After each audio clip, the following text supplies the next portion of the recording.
What is a California personal injury case? A personal injury or catastrophic injury case occurs in the state of California when a person has suffered some form of severe physical or psychological injury as a result of another person or company's wrongful conduct.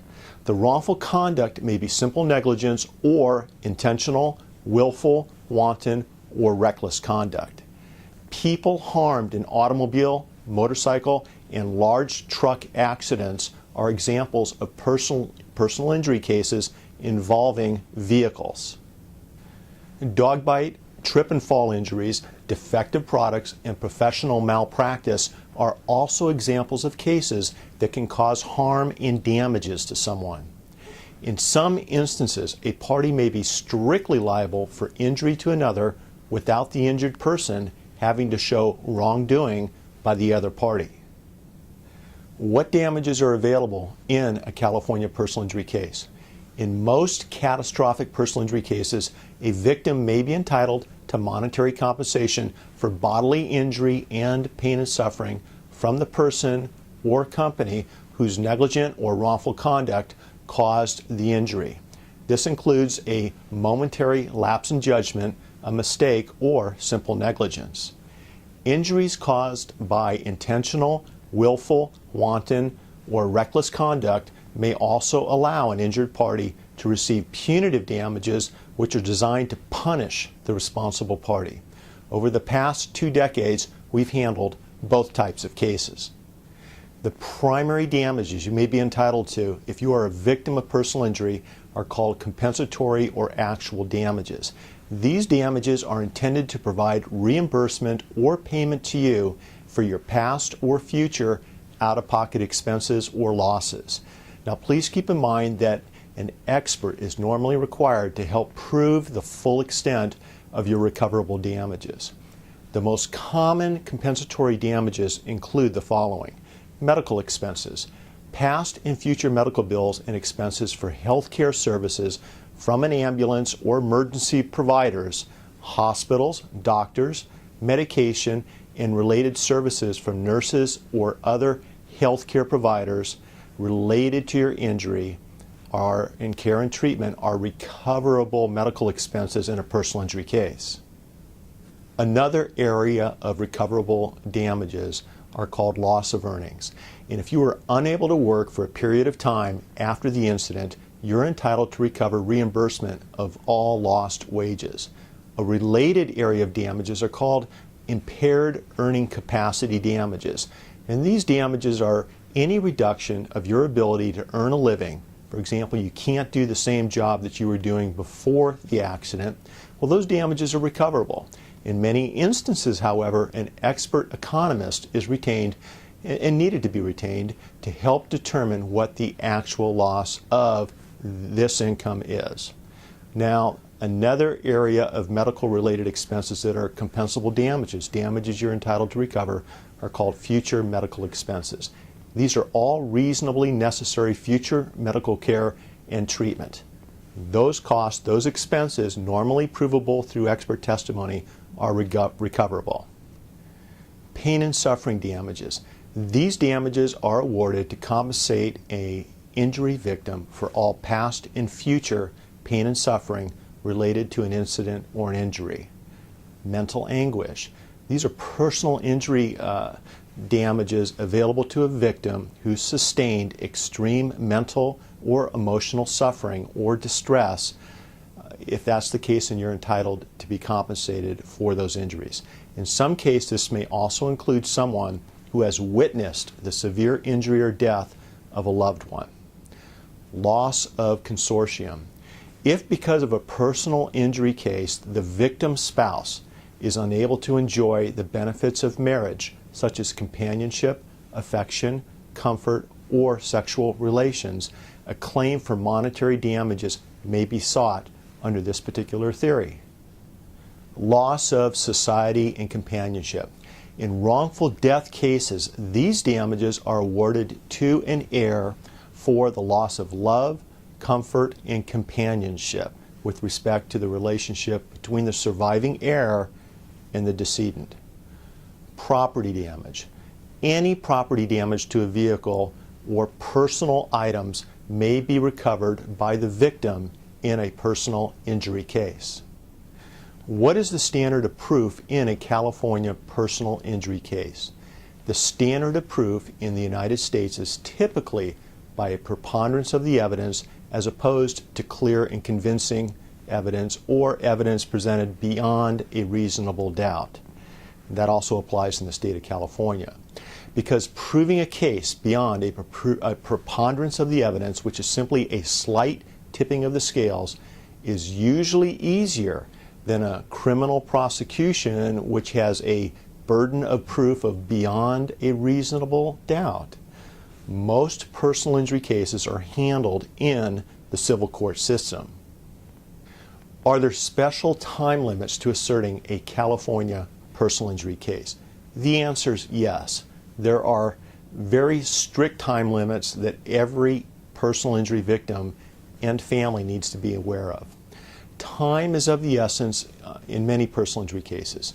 In civil personal injury cases, most states have a strict statute of limitations, which means that court proceedings must be properly commenced within a certain period of time after an incident, or the victim and/or the victim's family will lose their rights to bring a claim forever. Other time-sensitive issues involve areas of possible concern about protecting and preserving evidence, identifying defendants, identifying and protecting available insurance coverage limits, and also assets such as bank accounts and real estate that may be available with respect to collection efforts after a judgment, assuming there's insufficient insurance to cover a personal injury claim. Can a person who causes harm to another human being be prosecuted for both the criminal harm and the civil personal injury case? And the answer to that question is yes. In some instances, a civil and criminal case can both be filed at the same time. People are routinely charged with the crimes of assault, battery, attempted murder, and even murder. False imprisonment and fraud are also other crimes that sometimes involve your civil rights being violated. In these cases, we work with the District Attorney's Office to coordinate our efforts, to coordinate their prosecution of the crime with our handling of the civil personal injury case. From a lawyer's perspective, what does it take to be a good personal injury lawyer? Well, first of all, it takes many years and many cases before a lawyer learns how to properly handle and persuasively argue a personal injury case. By their very nature, the available damages in a personal injury case are not always quantifiable through formulas or expert testimony. So what are the most common steps in a personal injury case? Well, when you or a family member is involved in a personal injury case, it's extremely important to act quickly and to make smart decisions from the very beginning of your case.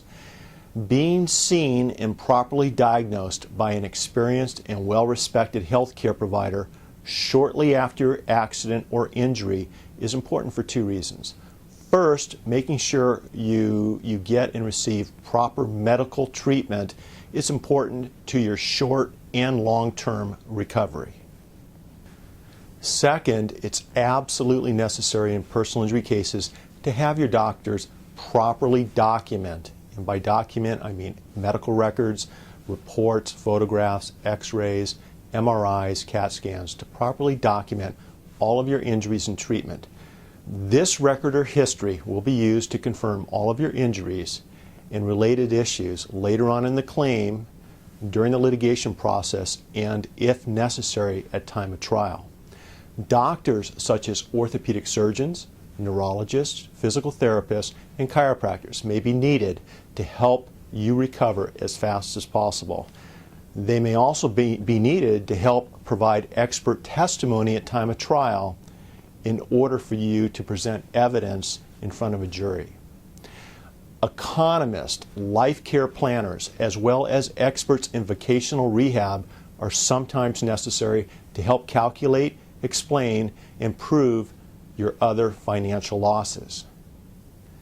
Investigation and protecting evidence.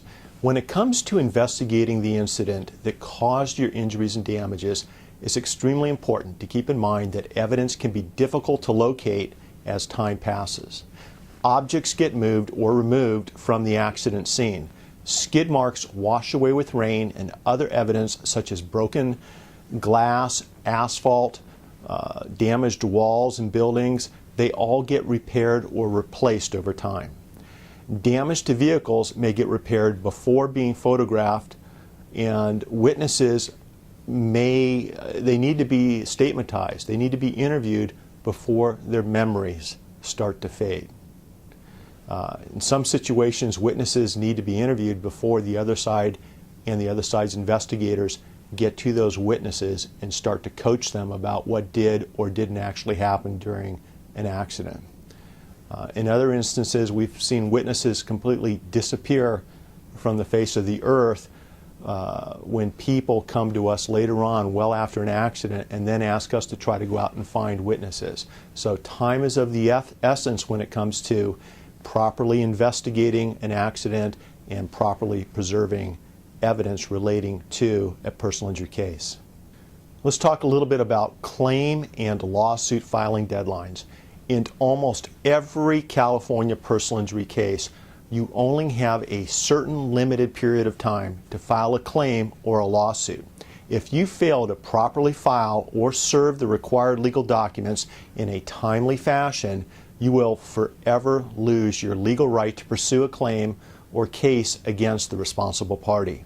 The requirements and time period you have to file a claim against a governmental entity such as a city, a county, or a state is different than when dealing with a private party or company in a slip and fall or automobile, motorcycle, or large truck type of accident. Medical malpractice cases have their own unique, limited periods of time within which things need to be done. If you've been involved in a personal injury case under any of these circumstances that I've just mentioned, you need to speak to an attorney so that you can understand what these time limits are and take the necessary action that needs to be taken to protect your legal rights. Let's talk just for a couple of minutes about legal documents in a personal injury case. Legal documents called claims, pleadings, and motions are normally prepared to file with the court to protect your rights and to maximize your chances of obtaining a full and complete settlement or verdict.